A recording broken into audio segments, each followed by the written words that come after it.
Selamat pagi Bapak Ibu Saudara-saudariku yang terkasih dalam Tuhan Yesus Kristus.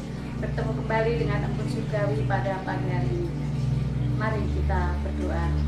Bapa di surga, Allah yang baik, kami bersyukur kepadamu ya Tuhan untuk pagi hari yang indah ini yang boleh kami rasakan. Berkat Tuhan boleh tercurah dalam kehidupan kami. Saat ini Tuhan kami mau merenungkan kebenaran firman-Mu. Buka hati pikiran kami, pimpin dan kuasai dengan kuasa Roh Kudus-Mu. Terima kasih Tuhan, dalam nama Tuhan Yesus kami berdoa. Amin. Bapak Ibu yang dikasih Tuhan, firman Tuhan dengan tema akhirnya datang juga terdapat di dalam kitab 2 Timotius 3 ayatnya yang pertama. Demikianlah bunyi firman Tuhan. Ketahuilah bahwa pada hari-hari terakhir akan datang masa yang sukar. Saudaraku yang dikasihi Tuhan, akhirnya datang juga yang namanya masa-masa yang sukar. Tentu saja tidak menjadi keinginan setiap orang akan datang masa yang sukar. Kita ingin masa yang enak, masa yang nyaman, masa yang tenang, damai, sejahtera. Tapi mengapa akan datang masa yang sukar? Saudaraku yang dikasihi Tuhan, masa yang sukar terjadi karena ada hal-hal yang tidak kita inginkan. Masa yang sukar kalau datang segera cepat berlalu, itu keinginan kita. Masa yang sukar adalah misalnya dengan bencana alam, bencana banjir yang terjadi di mana-mana. Bahkan di masa yang sulit ada bencana sakit penyakit, juga bencana kekeringan karena di musim kemarau. Semuanya itu ingin segera berlalu.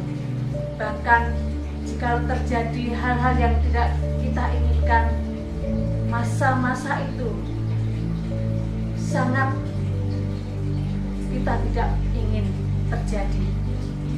Biarlah segera berlalu masa-masa yang sulit itu. Saudaraku yang dikasihi Tuhan, ketika ego manusia melanda dalam kehidupan kita, ego manusia hanya mementingkan dirinya sendiri, tidak peduli akan lingkungan, tidak peduli akan sesama manusia yang membutuhkan pertolongan kita. Itulah yang kadang kita alami. Biarlah masa-masa yang sukar itu segera berlalu. Panggilan ilahi setiap orang percaya adalah mewujudkan kasih Allah dalam dunia.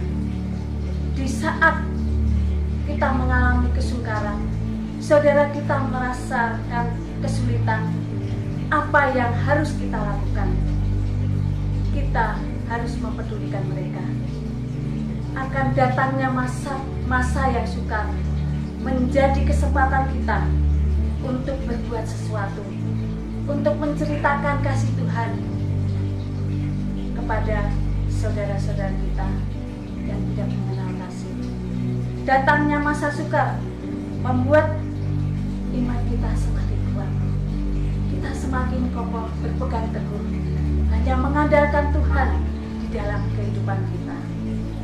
Mari saudaraku yang dikasihi Tuhan, walaupun firman Tuhan mengatakan akhirnya akan datang juga masa-masa yang sukar, namun kasih Tuhan tetap memimpin kita. Kasih Tuhan tetap ada di dalam diri kita. Mari saudaraku, inilah kesempatan yang baik kita memancarkan kasih Tuhan, memancarkan kasih Tuhan melalui kesaksian hidup kita, sehingga orang melihat bahwa Kristus ada di dalammu. Orang lain pun boleh melihat kasih Tuhan. Mari kita berdoa. Terima kasih Bapak. di surga, kebenaran firman-Mu. Biarlah Tuhan Kau menerangkan dalam setiap kehidupan kami, sehingga firman Tuhan menjadi rema dalam kehidupan kami, dan kami boleh terus melihat kasih Tuhan ada di dalam-Mu. Masa-masa yang sukar akan datang, biarlah cepat berlalu, dan Tuhan, masa yang sukar inilah kesempatan kami untuk menjadi saksi Tuhan. Kesempatan bagi kami untuk tetap memperkuat iman kami, sehingga tetap kuat, kokoh, dan berpegang akan kebenaran firman. Terima kasih Tuhan, terima kasih. Dalam